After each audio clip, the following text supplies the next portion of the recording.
The Carolina Panthers brought in several key free agents this offseason. Which one of them needs to have the biggest impact for the Panthers to have success in 2022? Also, the Panthers bringing back another wide receiver, as the entire position group probably should be more under the microscope than they are heading into 2022. And the quarterback trades talk is still ongoing. We'll get into all that and more right here on Locked On Panthers. You are Locked On Panthers, your daily Carolina Panthers podcast. Part of the Locked On Podcast Network, your team every day.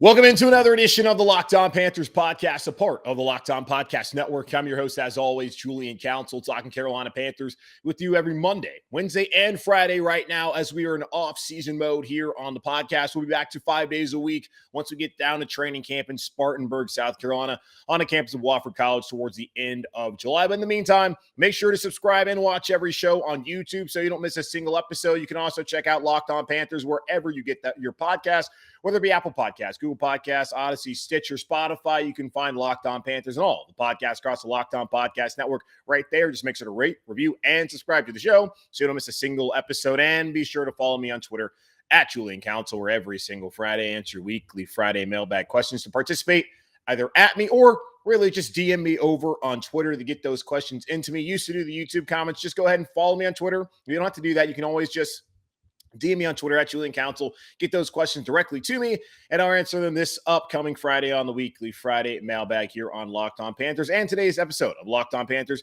is brought to you by Bet Online. Bet Online has you covered this season with more props, odds, and lines than ever before. Bet Online, where the game starts. Okay, so OTA still going on at Bank of America Stadium over Mint Street and the practice facility here in Uptown Charlotte as the Panthers are preparing for the 2022 season. Next week, they'll have mandatory minicamp, and then after that, they'll have a long hiatus, at least the longest that they have all season or throughout the entire calendar year, before they head down to training camp down in Spartanburg. And the Panthers still trying to figure out what this roster might look like. We have a pretty good idea so far. They've added players, obviously, through free agency and the draft. They're adding more players. They might add another player at an important position here in the weeks to come, maybe even this week. Who knows what will work out?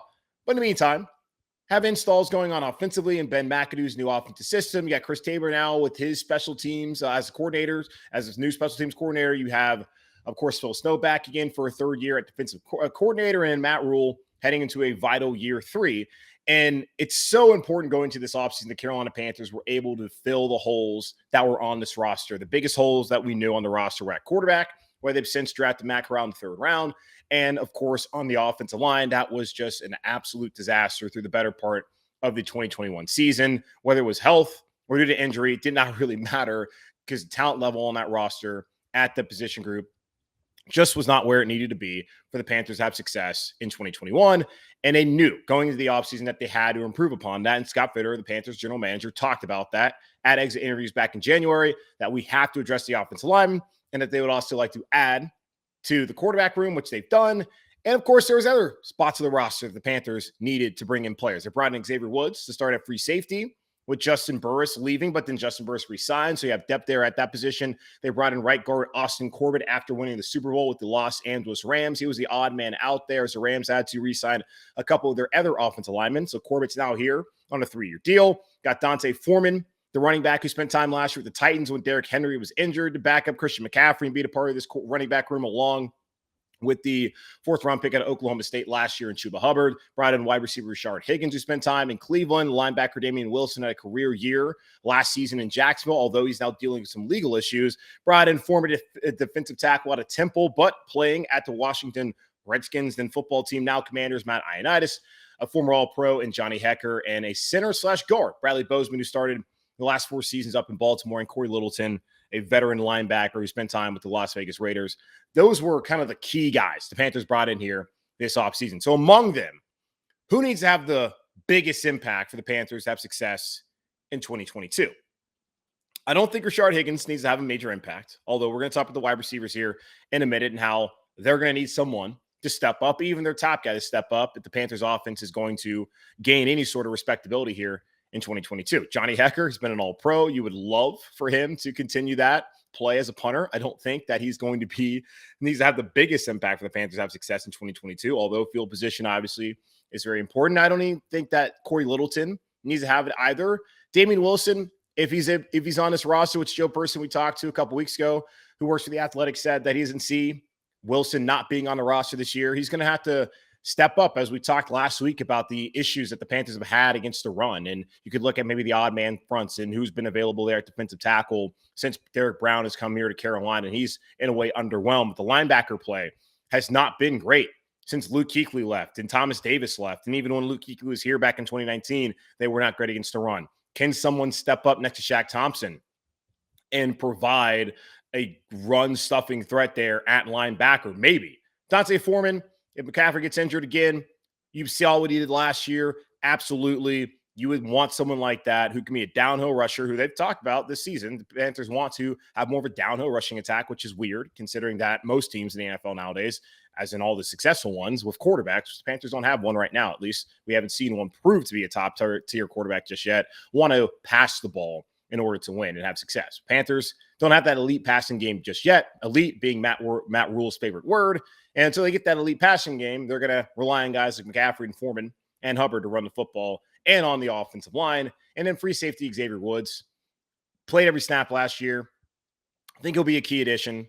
But you at least have Sean Chandler back there re-sign. You still have Justin Burris who re-signed. There's depth at the safety position that there wasn't this time last year, as that was one of the position groups I looked at and questioned whether they were going to be up to snuff. And that was even wondering with Jeremy Chin moving back to free safety, or back to strong safety rather, full time for the first time in his career in the NFL in the second year, whether he truly fit there or not.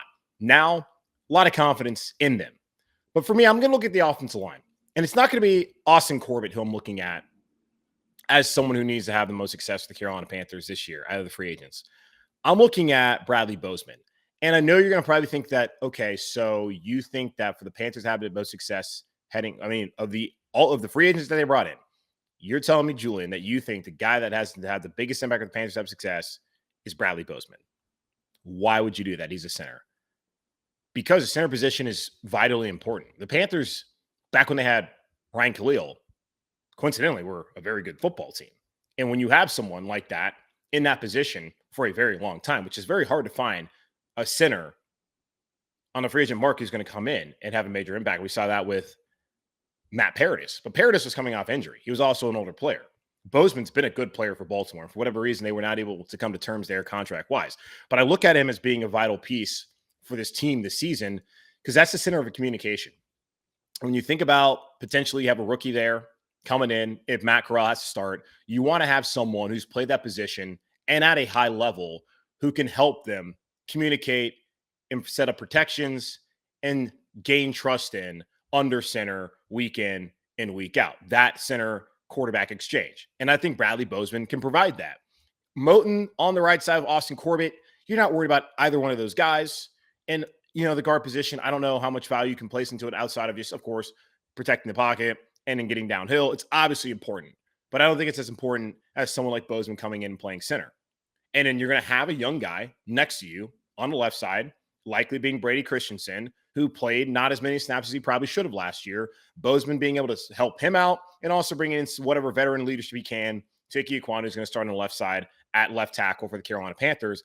I just look at Bradley Bozeman and what he might be able to provide at center and how he's a much bigger player weight-wise than Pat Elflein, that he's been better at that position in his career, and that he's someone who potentially, just looking at how he and his wife have just ingratiated themselves in this community, how much they seem to love Charlotte already, if he comes out and plays the way he's played the last couple seasons in Baltimore and he becomes a leader on this offense, he could be the long-term the long-term center here in Carolina for the next 5 to 7 years. So I look at him with young quarterback and even a struggling quarterback and a veteran Sam Darnold as someone who can help both of those guys and just the overall offensive line find continuity and have that communication from the center position, and that can help the Panthers offense succeed in 2022. And if that helps the offense succeed, well, the Panthers should be a better team as a defense, as we saw last year, was already one of the best units in the NFL for the majority of the season before, of course, struggling later on against the run.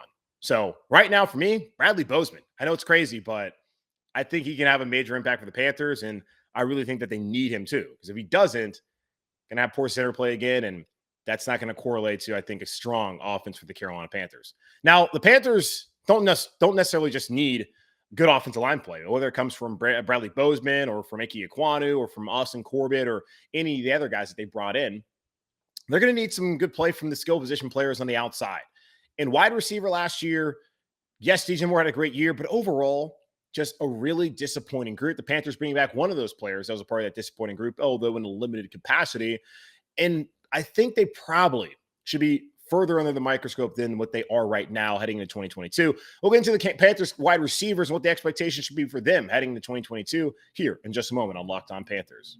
At BlueNile.com, you can celebrate all of life's special moments, from creating the custom engagement ring of her dreams to gifting a classic and timeless jewelry piece, all at the price that you won't find at a traditional jeweler. Whether you're ready to pop the question or you're celebrating a milestone moment, find jewelry as unique as her with the modern convenience of shopping online at BlueNile.com. Build the engagement ring of her dreams or celebrate life's special moments with fine jewelry. No matter what you're looking for, Blue Nile has jewelry experts on hand 24/7. Make your moment sparkle with jewelry from BlueNile.com, and Locked On Sports listeners get $50 off purchases of $500 or more. This podcast exclusive includes engagements. Use code Locked On. That's code Locked On. Plus, every order is insured, ships free, and arrives in discreet packaging that won't give away what's inside. Shop stress-free and find your forever piece. Go to BlueNile.com today.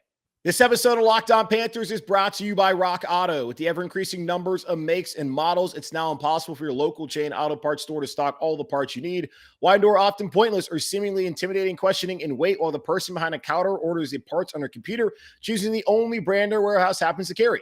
Get computers have access to rockauto.com at home and in your pocket, folks. I'm talking about your smartphone. Save time and money when using Rock Auto. Rock Auto is a family business serving do-it-yourselfers for over 20 years. Rock Auto prices are reliably low for every customer.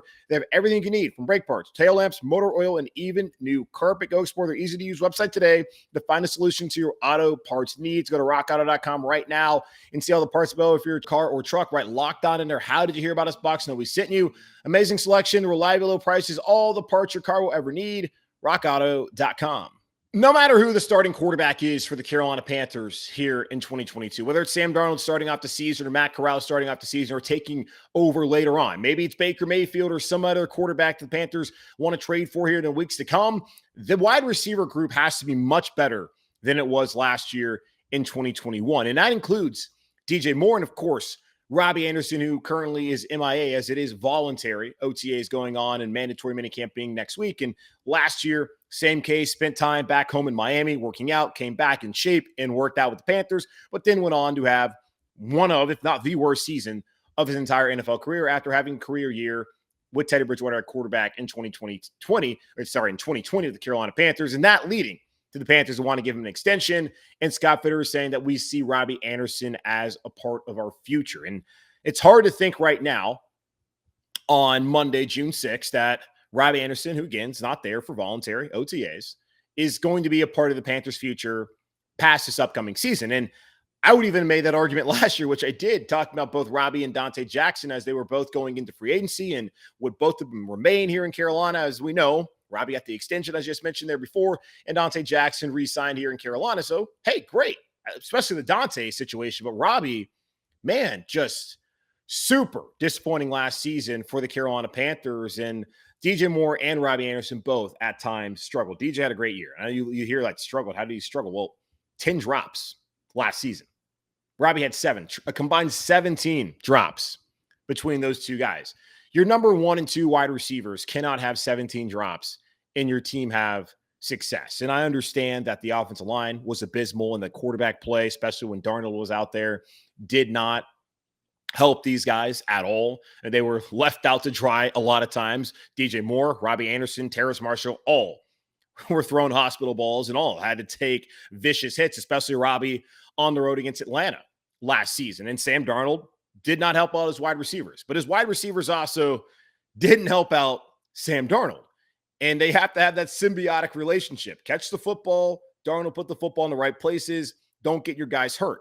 But either way, both positions, especially quarterback, but even wide receiver, to a far lesser extent, left a lot to be desired last year in 2021. Like DJ has been one of the best wide receivers in the National Football League the last couple of years. He's been obviously the most underrated of all the wide receivers in the NFL, in my opinion. And that comes with the territory of a team that's been terrible, a team that hasn't had a quarterback, and a team that's heading into year 4 in a row of not having multiple primetime games. And the only primetime game they are going to have is going to be a Thursday night game against the Atlanta Falcons in week 11, where I'm sure the NFL schedule makers imagine that both the Falcons and Panthers will be irrelevant by that point in time. But in order for the Panthers to not be irrelevant by that game is, well, DJ and Robbie and everyone else got to step up. And here's the thing, too. And the Panthers, they re-signed Keith Kirkwood, who appeared in 2-3 games last year, caught 3 passes last season, which is absolutely nothing. Spent most of the year on the practice squad. If you remember, if you go back to training camp last year, he was a wide receiver who got lit up by the undrafted free agent out of South Carolina, JT Ebay, who, of course, was subsequently cut from the team that day. And Matt Rhule talked about it was unacceptable. And 2020, Keith Kirkwood was there as well, but he spent that entire year being injured. He was only activated for 1 game before he took another hit and injured his shoulder. So he has not given the Panthers really anything at all. And the fact that he played at Temple is the reason why he's here. Because you have a player who, okay, was injured, and then last year wasn't good enough to make the team, even though he did get injured. So he's battled injuries, but still, I don't know what Keith Kirkwood has shown for you to think that he's going to come here and contribute at all. Like, the guys who have to contribute are DJ Moore and Robbie Anderson, but not just him. They need guys like Rashard Higgins, who had 24 receptions last season for 275 yards and 47 targets in Cleveland to have an impact. David Moore, who had a really good year with Russell Wilson in Seattle in 2020, was one of the free agent signings at wide receiver who I talked a lot about. Okay, we got Robbie coming back, had a great year. DJ had a great year again. And then you had David Moore, had one of the best years of his career, maybe the best year of his career the year before in Seattle, now coming to this offense, and you're thinking, okay, he's going to be a key player. And you drafted Terrace Marshall, like, okay, Terrace is probably going to battle him to be number 3 wide receiver, and eventually, with his size, athleticism, and talent, he'll take over. Well, Moore didn't make the team, and Marshall didn't even have a better season than Brandon Zylstra. And yes, injuries played a role. He missed 3 games because of concussion. He came in to this time of the offseason injured after being drafted at LSU. He just really hasn't been healthy the last 4 or 5 years. But yet when he has been, he's put up awesome numbers and was a good enough talent to be viewed as someone who could have been drafted in the first round, but fell to the Panthers in the second round. Last season, Brandon Zylstra had 18 receptions on 25 targets, 250 yards, where Terrace Marshall on more targets had 17 receptions, 30 targets, 138 yards. Got to get way more production out of Terrace Marshall. And I'm wondering now with the installation period going on, and Ben McAdoo talked to the media last week and said that jobs are not on the line right now. They'll start competing once they get down to training camp. But you would think maybe next week they maybe do a little bit of competition of mandatory minicamp, but really it's let's get all this stuff installed, do what we can over those 4 days, and then, all right, enjoy the rest of your summer. We see you down in Spartanburg. But for me, this is such an important time for a guy like Terrace Marshall because he's getting, I would imagine, those number 2 wide receiver reps. He's getting the reps that Robbie Anderson's not getting. He's learning the offense right here, hand in hand with the offense, with the quarterbacks and with the tight ends, the offensive linemen, of course, the wide receiver group, while Robbie Anderson is not here. And again, voluntary, not a huge deal that Robbie's not here. But I think it is to the advantage of Terrace Marshall, who, quite frankly, has way more size and is probably a far more talented player than Robbie Anderson is, just hasn't reached that potential just yet. He has the potential. So Terrace Marshall's got to step up. If Brandon Zylstra can give what he gave last year, if he's on this team, which I anticipate he will be on this team, then you take that. I'll take another 18 receptions for 250 yards from Brandon Zylstra and a touchdown this upcoming season. But need way more production out of Terrace Marshall. And would love some quality production out of Rashard Higgins if he can give about the same production last year, maybe get to 300, 400 yards. And that, of course, is dependent upon how the quarterback plays and how the offensive line protects that quarterback.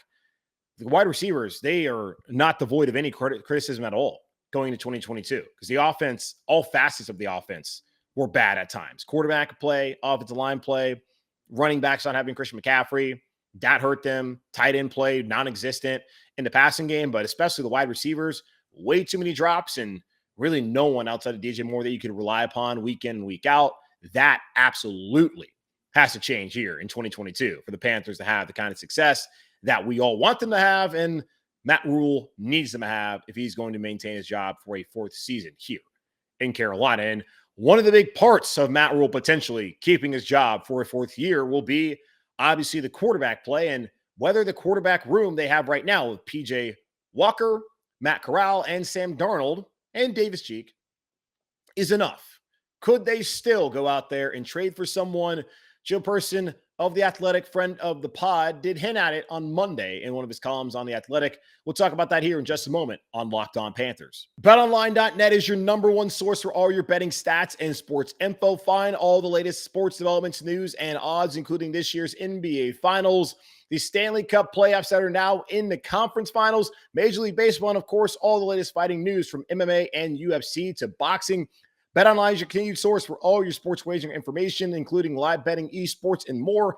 Head to the website today or use your mobile device to learn more about the trends and action.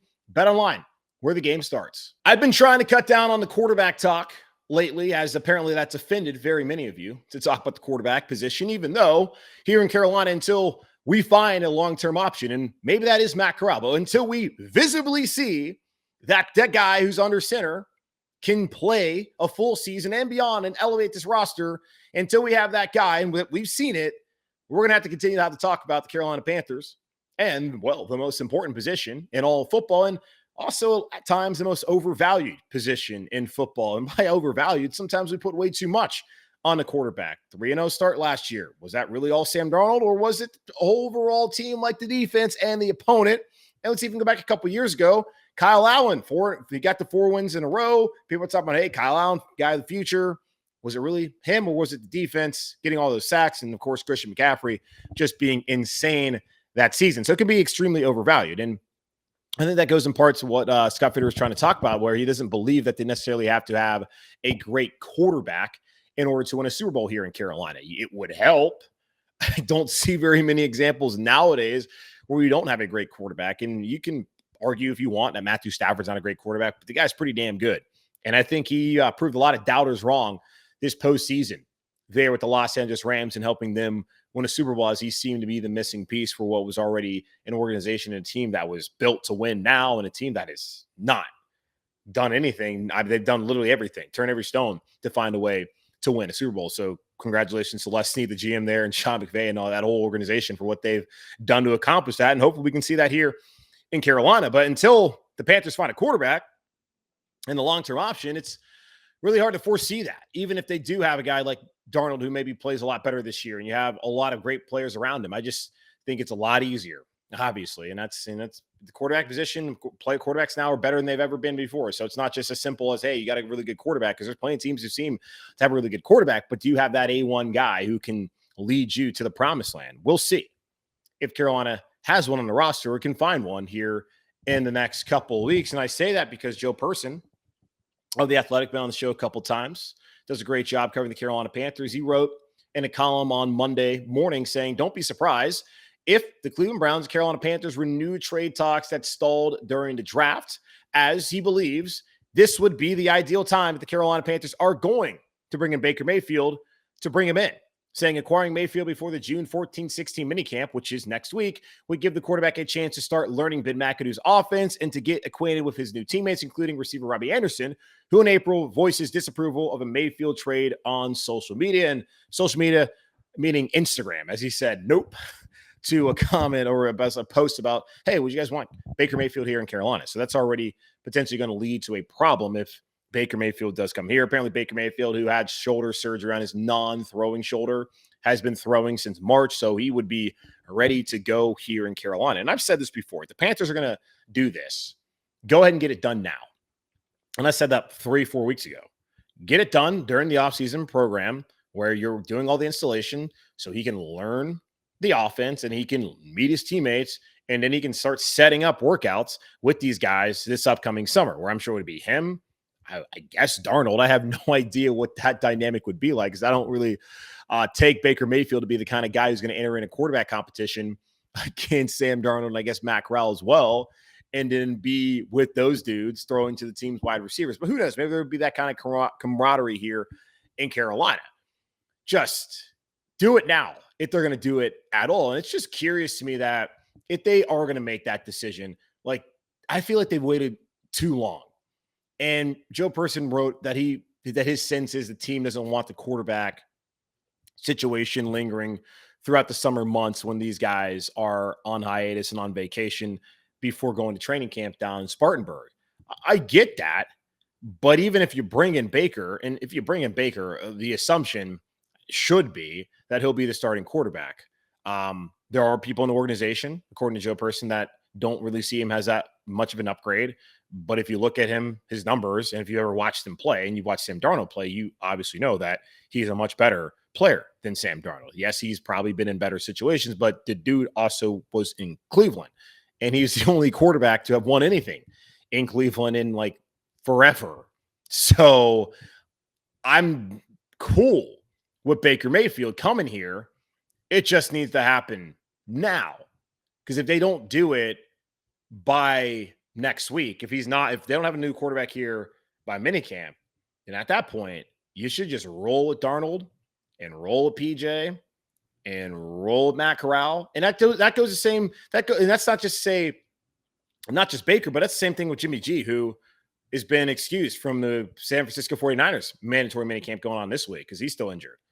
And he's not going to be available to really throw anyway. So I would be like, no interest in him just because of his injury. And with Cam as well.